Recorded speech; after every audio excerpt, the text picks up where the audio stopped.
All right, so first of all, let's talk about prepping for an on-site pour. All right, so the first thing we're going to do when we go into a home is we're going to walk in and we're going to look where the bathroom is. I know that sounds dumb, but you're going to look where the bathroom is and you're going to look at which ways you're going to be exiting that kitchen. And the reason we do that is after we prep, we're going to prep the kitchen, but we're also going to prep a line to the door, a line to the garage if I'm going to be going out the garage, and a line to the bathroom, and I'm going to prep the bathroom floor. So the first thing you're going to do is you're going to come in with your plastic, and I recommend, we get these actually off Amazon, and also they have them at Home Depot. It's at least the 4 mil. Don't go get the real lightweight plastic because that stuff is a pain. In air, it floats. It sticks to... Floats into your house. Yes, it's horrible. So you want at least a 4 mil or higher plastic for your floor. You can also choose to use ram board. Anybody know what ram board is? Okay, ram board is pretty expensive, pretty pricey. You can pass it on to your customer. The good thing about ram board is you can reuse it. Often you can reuse it. All right, so the first thing I would do is if this were my kitchen area, I'm not going to prep just where I walk. Not going to happen. I'm going to prep probably that entire kitchen because sure what's going to happen is if I just prep my walk area, I'm going to step off of it. I'm going to drop something. All right, so I want to prep it completely. Now when I roll out this plastic, I'm not going to just roll it out. I'm going to roll it out and I'm going to tape it. All right, so invest in some blue, the wide blue painter's tape. If they have hardwood floors, you need to ask them how old are the hardwood floors? Have they just been sealed? Anything like that. You don't want that tape pulling anything off. Okay, so you need to go in an inconspicuous spot and test it. Don't use duct tape. You don't want to use anything that's got an aggressive adhesive. Okay, all you're trying to do is get that plastic to lay down flat. And that's why we tape it. Because if you don't, you're going to catch a toe and it's going to be a mess. Okay, so now that we have our tape down, then I come back with brown paper. Now you're not going to have to do this if you're using ram board. Ram board is one and done. All right, and then you ram board it with the ram board tape, you tape them together. But if you're using the tape, you're going to come back with this. Now I might not necessarily do the whole kitchen with my paper, but I'm most definitely going to do anywhere that I'm going to be walking. So I'll do a walk path to the door, to the bathroom. Do you know why we do this? If you just put plastic, you do your finish and you know all the epoxy is going to drip, and then you step in it, it's going to follow you. You're going to, especially if it's older, once your epoxy you're going to walk and your plastic could follow you, and then now you've got a mess because your plastic all just pulled up. So by putting your brown paper, you're going to have that absorb. Same thing with your ram board. It'll absorb into that. Now, that's why we put plastic down prior, because this will absorb. The epoxy will go through this. Ask me how I know. Now, when I lay my paper down and my plastic down, I make sure that when I lay it down that I push it up under to the toe kick. I don't make it even with this. I make sure that I push that plastic up underneath the toe kick. And then I follow it by the brown paper up underneath. Okie doke. Now we have everything prepped. Everything's taped down. Everything looks amazing. Now it's time to prep our surface. Our cabinets. All right, so the first thing we're going to do is we're going to tape first. I say the first thing. Actually, the first thing we're going to do is have the homeowner tell them this before you get there. I want all the drawers taken out. I want everything on the countertops taken off. So you want everything clean, you want everything off the countertops, and you want all the drawers. And I go a step farther, and I tell them if you have expensive pots and pans and things, take those out. But some of the cabinets have dummy doors, especially in front of the sink. All right, so you're just going to tape over the top, just like I did this. All right, so you'll come down. I'm not going to do the whole thing, but you'll do this. So now I've got that. So now I'm going to get my plastic. Now, what we don't want to do is turn our roll like this and measure it and then cut, because then what's going to happen? You're going to unroll it, and you're going to have so much plastic, and then you're going to have to cut it to fit.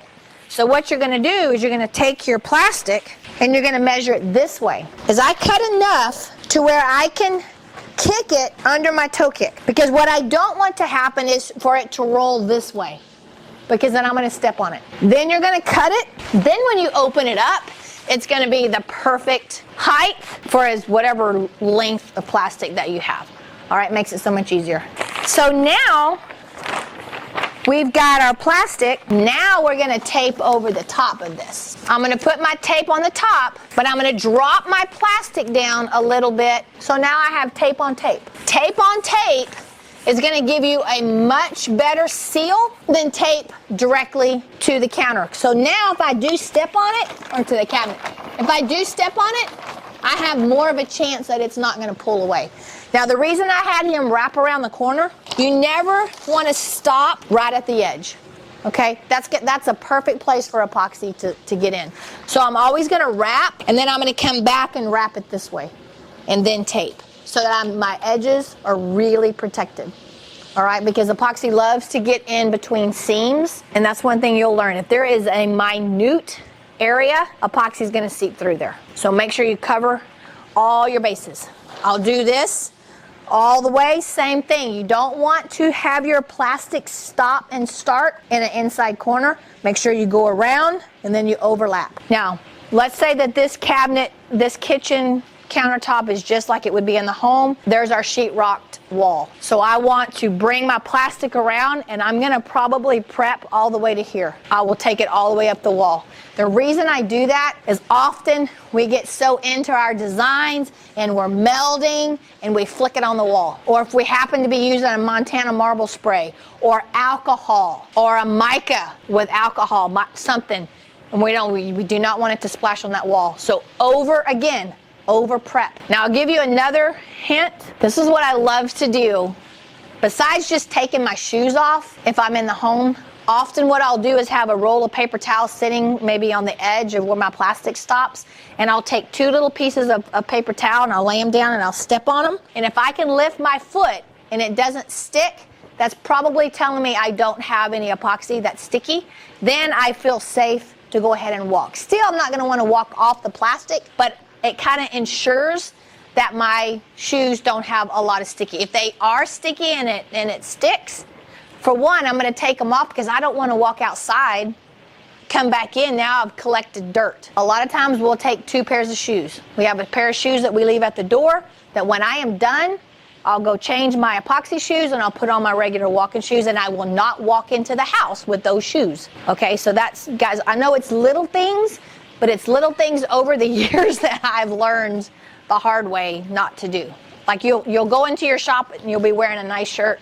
I'm not going to touch epoxy. Something happens, you got to fix something.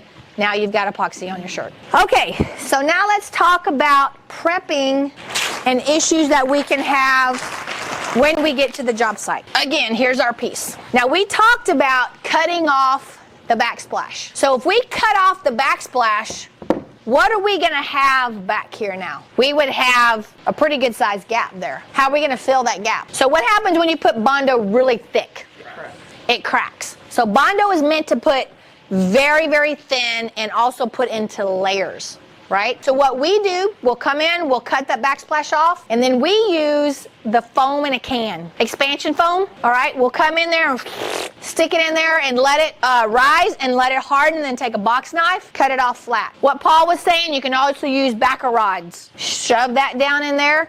All you're trying to do is fill that gap, all right? Because you don't want to just put a whole bunch of Bondo in there. If you use the foam, now you've cut it off. But foam is very what? Porous, all right? So now we're going to come back with our Bondo, and we're going to Bondo that top, make it very smooth, let it dry, then we'll sand it. If we have to do 2 layers of Bondo, we can do that. I very seldom have had to do 2 layers of Bondo if you do your foam really nice and tight. Now, let me show you another scenario. Let's say you come to a house and you've asked them all the questions. They already have a tile backsplash. They're not changing the backsplash. They're going to leave everything there, but they have a little bit of a crack back here from where old caulking has cracked or paint has cracked and chipped and all of that. Let's say that it's tiny. Let's say that it's flush. But once you remove all that, you need to remove it. Don't just put caulking over the top of it. Come in there, remove that old, chippy, dirty stuff, clean it all up, and then you're going to re-caulk it. Anybody know what you're going to use? Paintable caulk. All right, so now you're going to take this, and you're going to fill the back here. And you're going to fill that back crack, and you're going to let it dry, okay? Then you're going to proceed forward. What's the most important things that you need to remember about what we talked about in here? Prep and over prep. Prep and over prep, okay? Because that one thing that's going to do, not only is it going to save your ass, it's going to, the homeowner is going to know they have hired someone that's professional, that cares about their job and cares about their property. Most of the time you can say from start to finish, I'm going to be there 5 days. And that includes my cleanup day as well, okay? 4 days if I'm really hustling. So that's why you've got to price accordingly, because your first day you're going to go in and you're going to prep. Now my prep includes me painting my bonding primer, okay? Yeah, it includes my bonding primer and it includes my undercoat color. All right, so all that gets done. So that's a full day. All right, my second day is my color coat. My third day is my flood coat. My fourth day is my UTC. Often I will clean up on that day. I'll do my UTC, I'll clean up and go. But if it's close by and I can swing by there, I will swing by the next day to make sure everything's tidied up, everything's clean, my UTC dried correctly, everything's good, and we're ready to go. 4 days for sure. 5 days if you want to go back that last day and make sure you're cleaning up. And all of this may seem overwhelming at first, but it'll, depending on what niche you'd get into, it's all going to start flowing together. Okay? Now, I have a lot of single ladies that do this, and they have actually hired a Paul, and Paul goes with them to the actual first visit, and Paul goes over and decides what Paul's going to charge to get everything ready, and then you're going to come in and make it beautiful, and then you guys decide how you're going to get paid. I have a lady in Florida, that's all she does. She works with the builder, and they kill it. I mean, they are killing it because she doesn't want to do all that. She wants to make things beautiful. Paul doesn't want to make things beautiful. Paul wants to get things ready for things to be beautiful. So Paul is in and out. It's your turn, and then Paul gets a check, okay? So, you like that part? All right, guys, thank y'all. You have any questions? Okay, awesome.